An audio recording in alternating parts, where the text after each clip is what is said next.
Bună, dragii mei! Bine ați venit, bine ați revenit! Eu sunt Meme și ca de fiecare dată înainte de a începe, vă reamintesc cât de minunați și de puternici sunteți. Să nu uitați asta.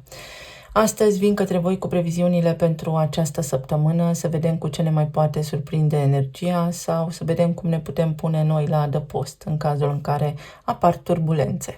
De aici vă rog tare mult să luați lucrurile cu care rezonați. Mesajele și informațiile care vi se aplică vouă, ce nu, să lăsați deoparte.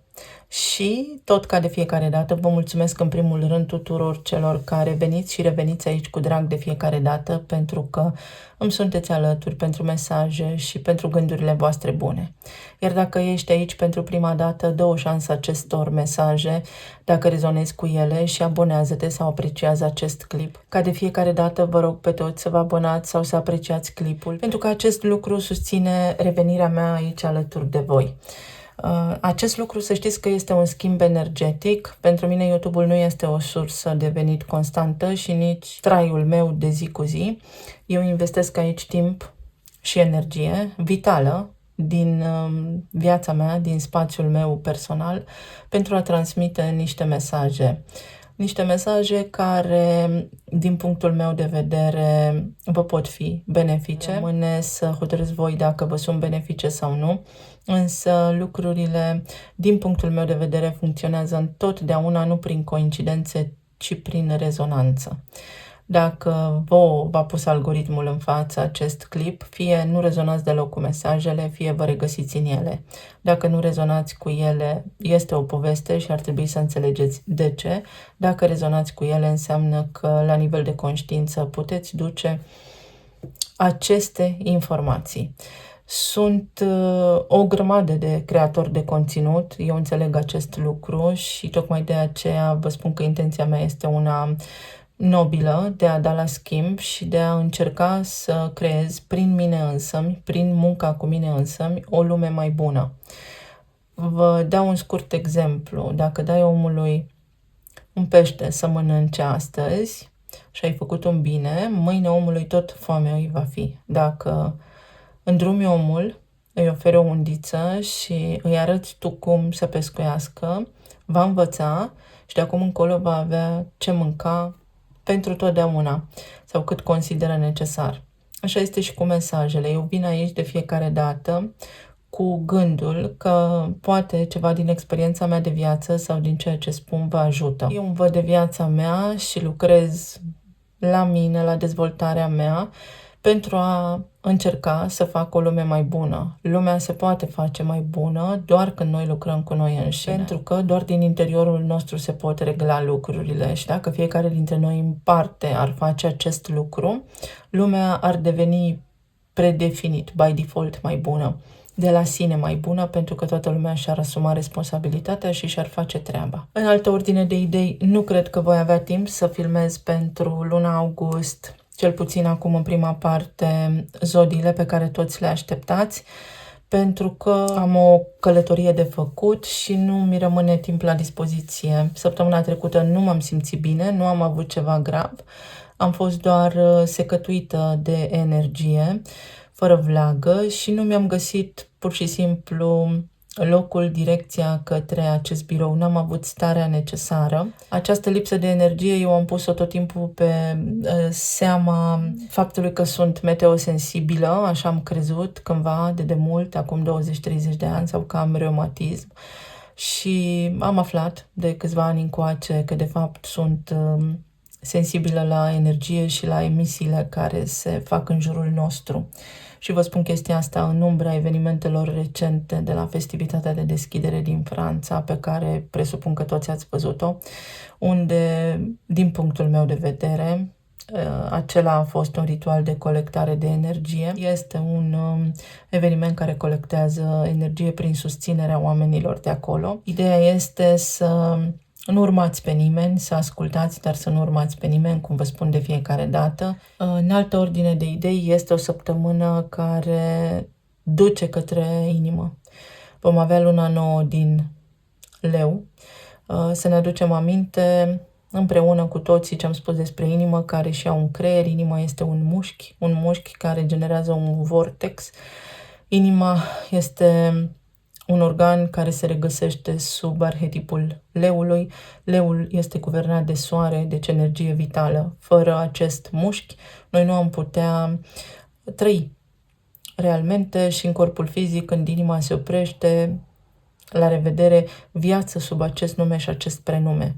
Acum, este de mare, mare impact să înțelegem faptul că pe acest sezon al leului, când vine vorba despre inimă, se generează un portal care nu este benefic, indiferent ce se spune în jurul nostru. Și mă voi pune din nou împotriva curentului. Nu este un portal benefic, ci este un portal pe care toată lumea este subliminal programată să îl urmeze pentru a dona energie vitală, pentru că tocmai am spus că are legătură cu inima și cu vortexul energetic care ne ține prinși aici, în spațiul acesta electric și magnetic. Are legătură cu aura voastră, poarta leului sau cum se numește, nu este un portal. Numărul 8 este numărul lui Saturn, este un număr karmic, este un număr al puterii, este un număr care domină, este un număr care îți poate aduce bani și câte și mai câte, dar la pachet, dacă tu nu ești energetic suficient de puternic, te poate îngropa la propriu. În casa 8 avem scorpion care transmută. Așadar, pentru că leul înseamnă dramă și scorpionul traumă, recomandarea mea, și o urmează cine dorește, cine poate, este să nu vă donați energie inutil. Și sigur că spun asta și în umbra evenimentelor recente de la festivitatea de deschidere a Jocurilor Olimpice, care a fost dezgustătoare, tot din punctul meu de vedere. Un atac direct asupra olimpienilor, un atac direct asupra valorilor și a condiției umane.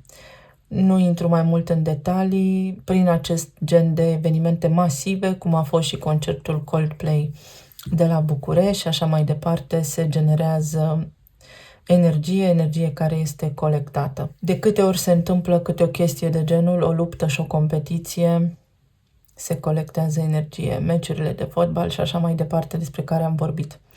Hai să vedem ce face algoritmul cu informația asta, pentru că intenția mea este ca mesajul să ajungă la voi, nu pentru popularitate și like-uri sau vizualizări. Și dacă doream popularitate, sigur că afișam aceste informații și această emisiune avea un alt format în care aș fi putut să fac un mini spectacol aici care să vă încânte vizual. Dar acestea sunt lucrurile ego-ului pe care prefer să le las deoparte.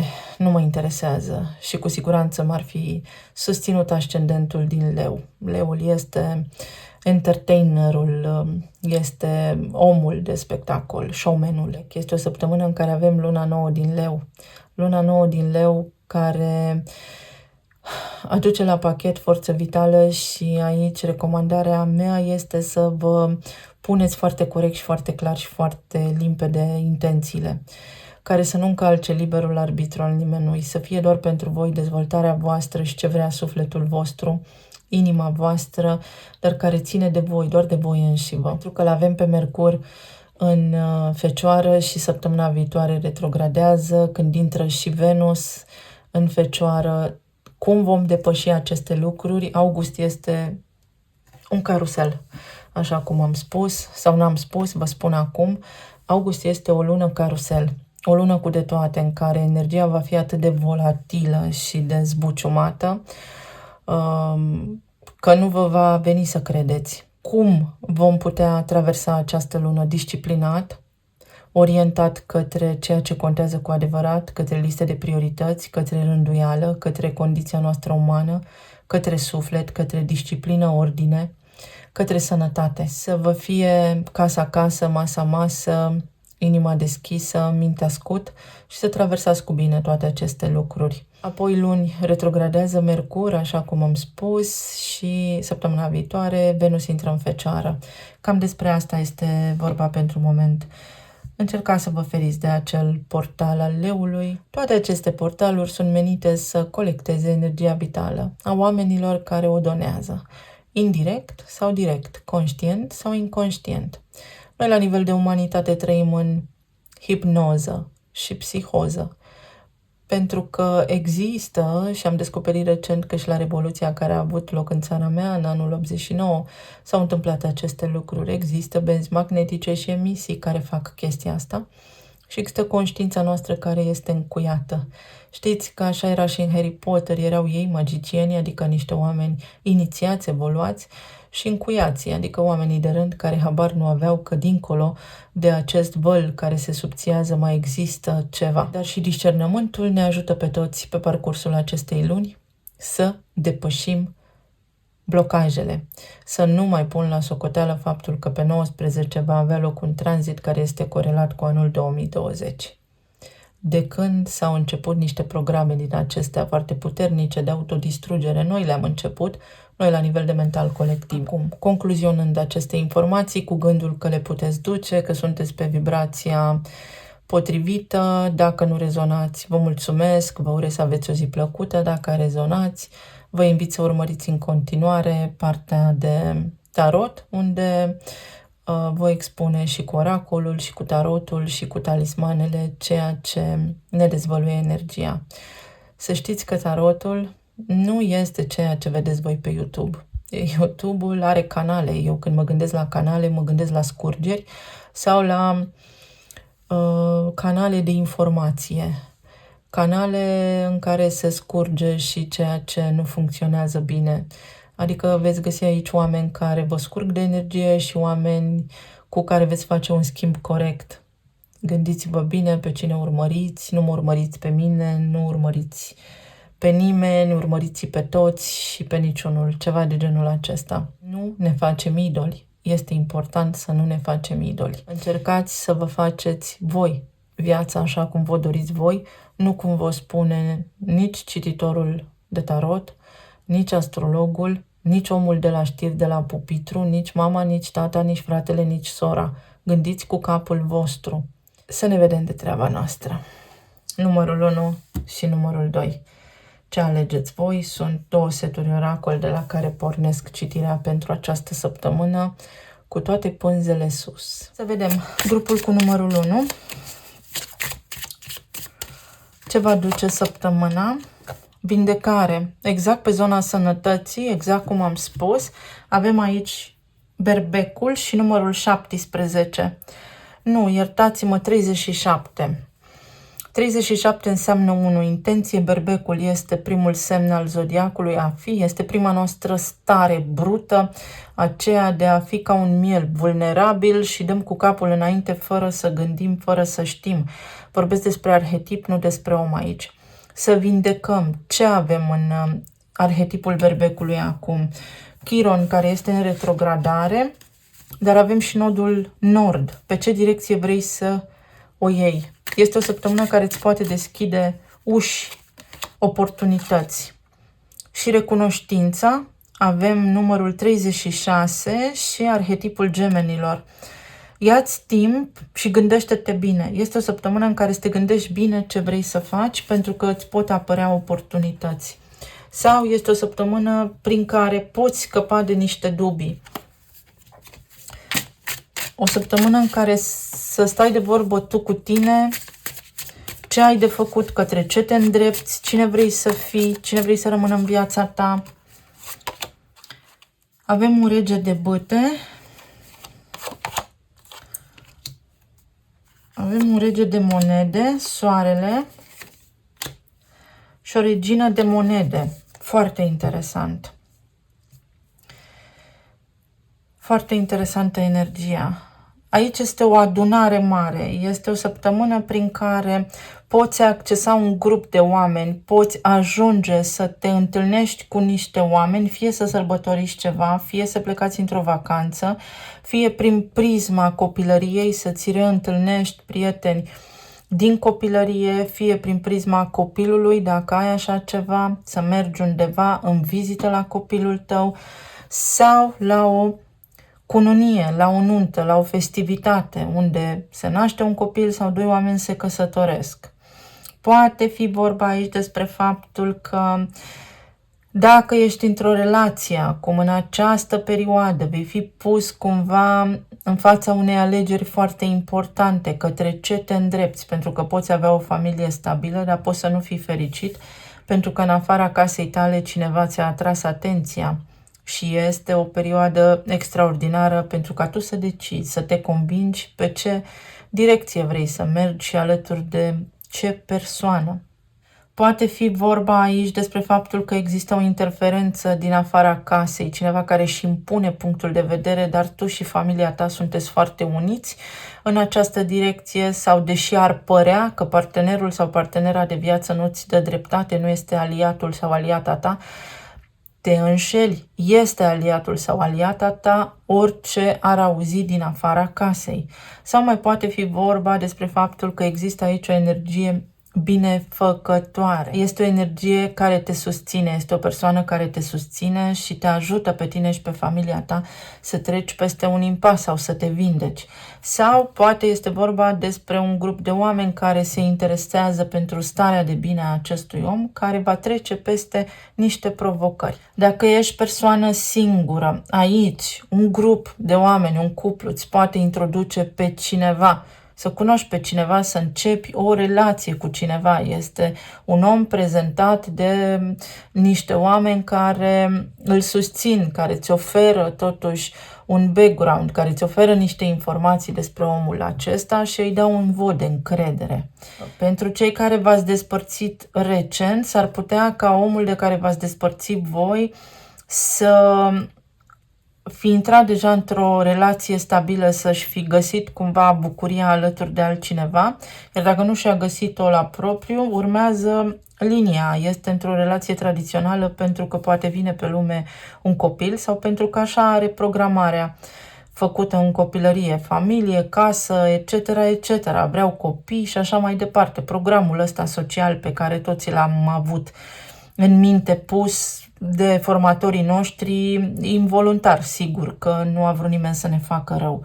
Deci este o dinamică foarte importantă în care energia leului, la modul ce iubești, ce vrei, va fi cumva pusă pe jar de Mercur, dar și de energia momentului prezent, în care avem atâtea planete în retrogradare, inclusiv pe Chiron, care nu este planetă. În zona planului financiar, aici se întrevede o reușită. Poți deschide niște uși, poți fi susținut în această perioadă de cineva. Te poate ajuta cineva, îți poate întinde o mână de ajutor, se pot petrece niște schimbări aici, dar asta nu înseamnă că rămâi descoperit. Vindecare la nivel de stimă de sine, dar și de cât de mult crezi tu că valorezi. Cu cât crezi că ești mai valoros, cu cât crezi tu că poți mai mult, cu atât mai bine va fi. Iar în zona aceasta legată de sănătate, este o chestie care s-ar putea să fie la nivel de egregor. Dacă ai pe cineva cu provocări de sănătate în familie sau tu, vedeți că sunteți toți interconectați, vedeți, în aceeași zonă au moneda afișată. Este o chestiune legată de cine se aseamănă se adună și aici când spun vă adunați, dar în cauze emoționale, vă adunați pentru că noi rulăm cele 5 legi biologice, vă activați cumva implicit un program biologic de boală, dacă de aici vine chestiunea asta legată de ereditar, este totul ca într-o hipnoză, nu moștenim ereditar, este o chestiune legată de familie, este o cauză emoțională din familie, în contextul în care există vreo provocare medicală. Sigur că poate exista pe partea de digestie, sigur că poate exista pe zona aceasta de neurologie, de sistem nervos, vedeți? Sistemul nervos. Una peste alta este o săptămână relativ bună. Și nu relativ, este o săptămână stabilă, să spun așa.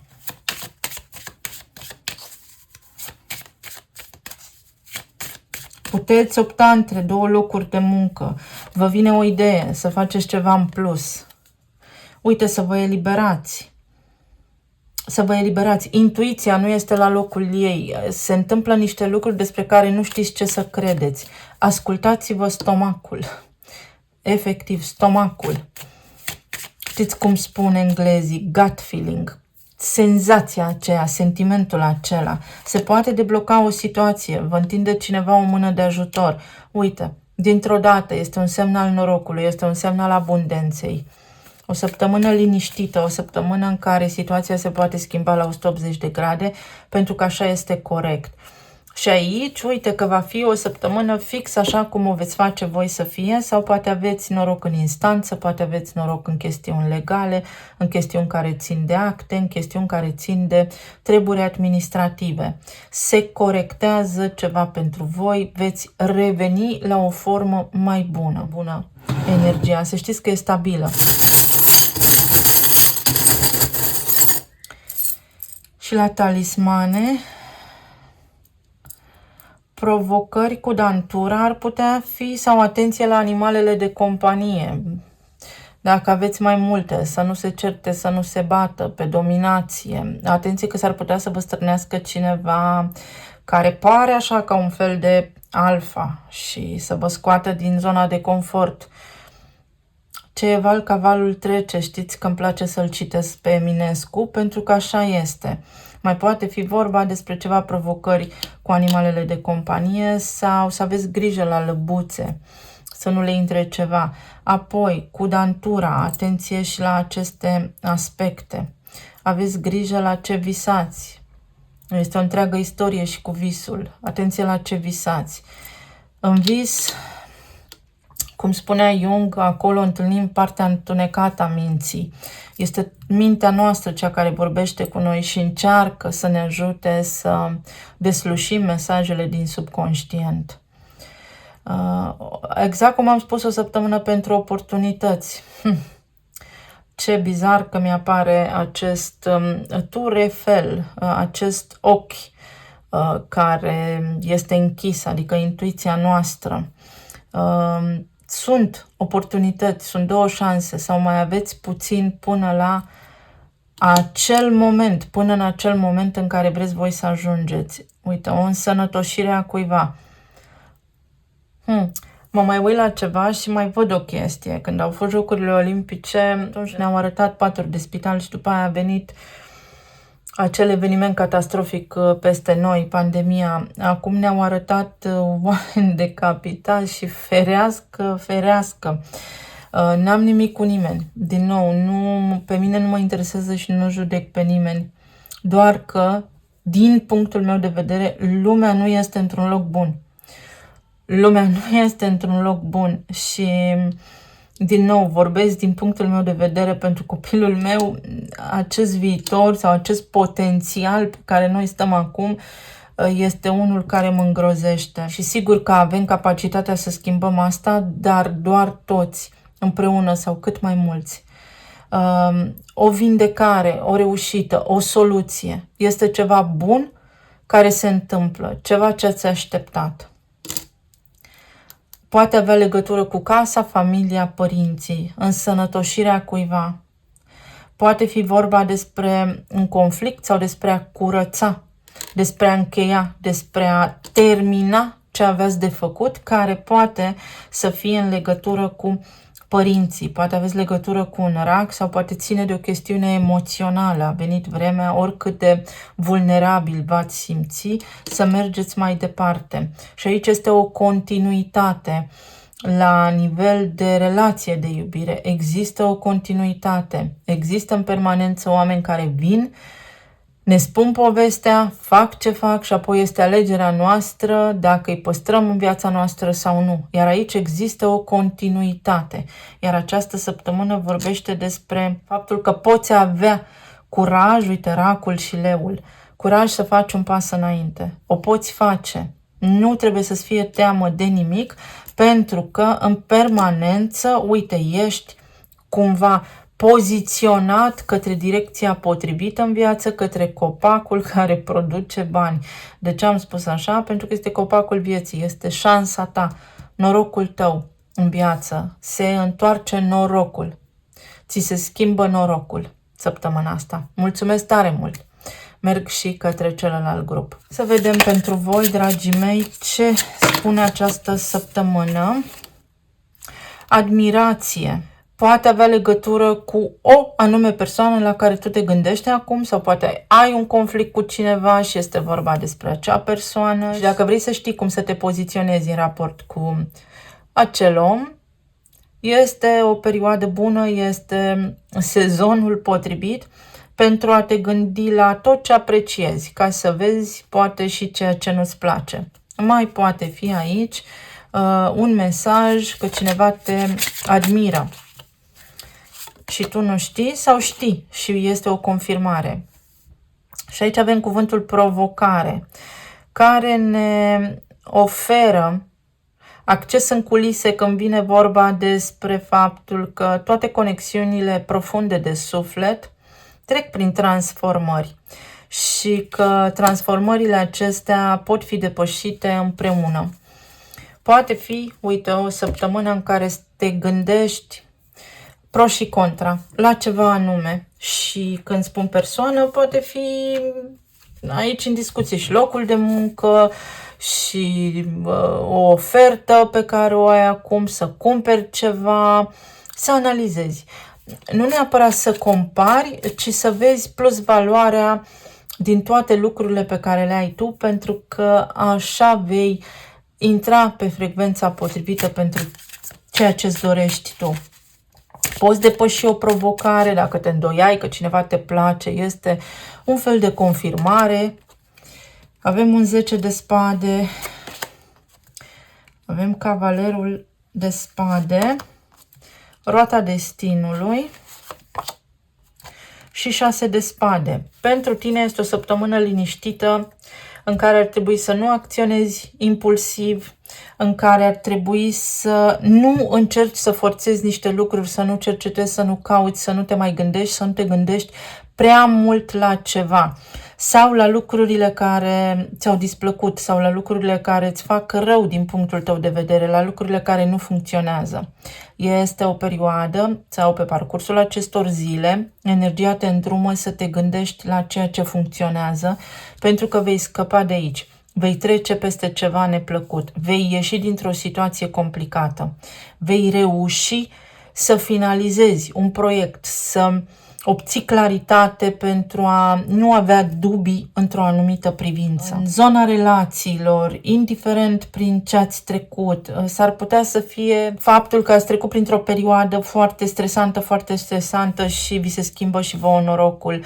Lucrurile se liniștesc și se liniștesc fie printr-o călătorie, fie prin propria voastră decizie. Mercur va retrograda și vă va da o șansă să analizați mai bine, să vă fie mai clar ceva anume, să prindeți poate curaj, mai ales pentru cei care îl au, spre exemplu, prin casa 11, când vine vorba despre viitorul vostru. Poate fi și o chestiune legată de locul de muncă, mai stau, nu mai stau, poate fi o chestie legată de faimă, de prestigiu, de renume, poate fi ceva în legătură cu autoritățile. Se găsește o soluție. Este o soluție bunicică, este o soluție care vă oferă un răgaz, aer să respirați. Puteți cunoaște pe cineva nou și este la un eveniment, este din întâmplare, știți? Coincidența. Sigur că nu există coincidență, dar există aici o întâmplare favorabilă care vă poate pune față în față cu persoana potrivită pentru voi acum dacă sunteți singuri. Iar dacă sunteți despărțiți, aici există prea mult regret. S-au spus prea multe și există tendința în continuare să repetați această istorie și până ce nu vă liniștiți, cel puțin nu vă vindecați, nu înțelegeți, nu pătrundeți adânc în subconștientul vostru, să vă cunoașteți în primul rând voi pe voi înși vă, dar și omul de lângă voi, pentru că s-ar putea să fie un ideal, să iubiți un ideal, un potențial pe care l-ar fi avut acel om, nu realitatea și persoana în sine. Și este o săptămână bună să înțelegeți exact ce vă doare sau dacă vă doare ceva. În zona planului material, sunteți obosiți, sunteți epuizați, v-ați săturat de ceva și există aici o tendință să faceți de pe astăzi, pe mâine ceva. Nu vă pripiți. Nu vă pripiți. Pentru perioada ce urmează, mai bine lăsați lucrurile să meargă cu valul de la zi la zi și vă adaptați în funcție de fiecare final de zi în parte. Iar în zona sănătății există ceva la nivel de epuizare psihică, sistem nervos, dar care vă afectează, sigur că da, și corpul. Poate membrele inferioare, picioarele, să aveți durere, sau poate fi vorba despre coloana vertebrală, să aveți grijă la aceste lucruri, sau despre nervi.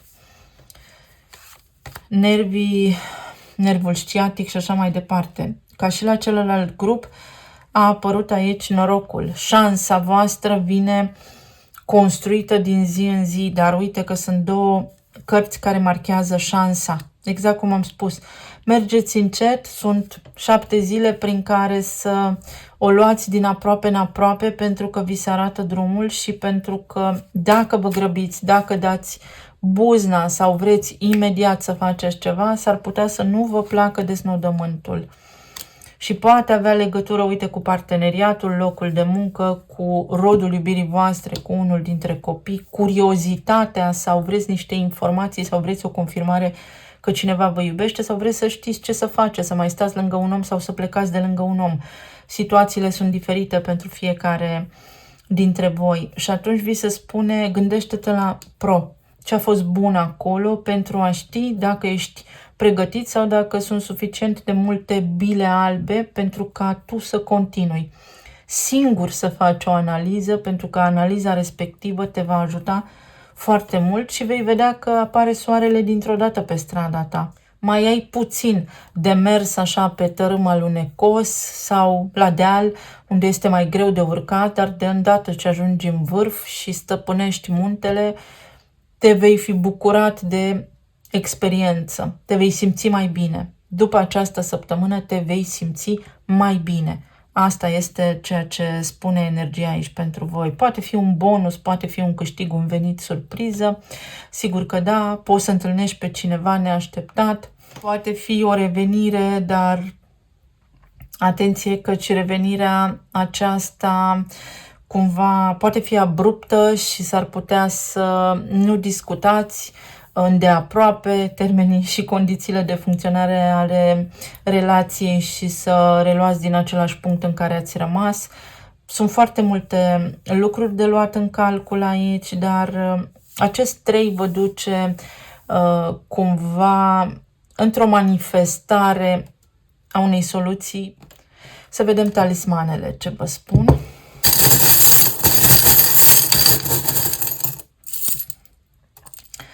Asta este un cristal de la altceva, dar să spunem că veți vedea clar ce aveți de făcut. Uite, veți găsi soluția prin care să remediați un factor important. Coloana vertebrală, așa cum am văzut-o, sau te simți singur, simți că ai tu în spate responsabilități, faci prea multe, te simți epuizat la locul de muncă, ai colegii în concediu sau mai știu eu ce.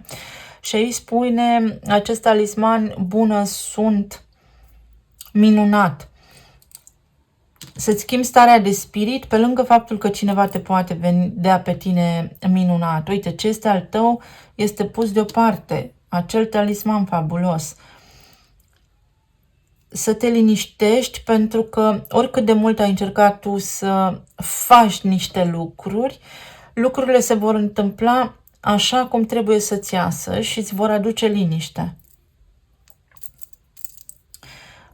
Uite, atenție la starea de sănătate, la starea medicală, voiam să spun, pentru că este un program biologic, este ceva ce îți tot reactivezi tu. Poate fi vorba și despre niște bani pentru mers la medic. Încearcă să fii optimist. Săptămâna asta, dacă tu pur și simplu îți ții starea de spirit sus, vei vedea că lucrurile se schimbă. Aici avem un păun și poți fi mândru de ceea ce realizezi pentru că lucrurile se stabilizează. Nu mândrie în sensul negativ, ci pur și simplu vei fi mulțumit de ceea ce reușești să faci până la sfârșitul săptămânii. Și la voi aici apare o ambulanță, pare a fi o situație, uite, este o întorci o ambulanță, ori sărbătorești că scapi de ceva, ori te liniștești după ce ai fost în alertă atât de mult timp și sărbătorești, ori sunt niște examene, un stres, tot anul ăsta, în tot acest an, credeți-mă că a fost haos. Nici o zi n-a fost ca alta. Când ziceam că e mai bine, se întâmpla ceva. Și aici vorbesc energetic. Anul acesta. Sau se rezolvă o situație, ajungi la un eveniment, primești bani, găsești bani, să mergi la un eveniment. Poate avea legătură cu ceva de iarnă. Uite, aici este relația. Vedeți? Apare din nou relația. Se întâmplă ceva bun în relație. Uite, e un yes aici. Y de la yes și un ok. Se întâmplă ceva bun. Ajungi la un eveniment până la urmă. Primești niște vești care te bucură. Se schimbă, da, situația. Ți se schimbă norocul. Exact așa voi și denumi acest clip.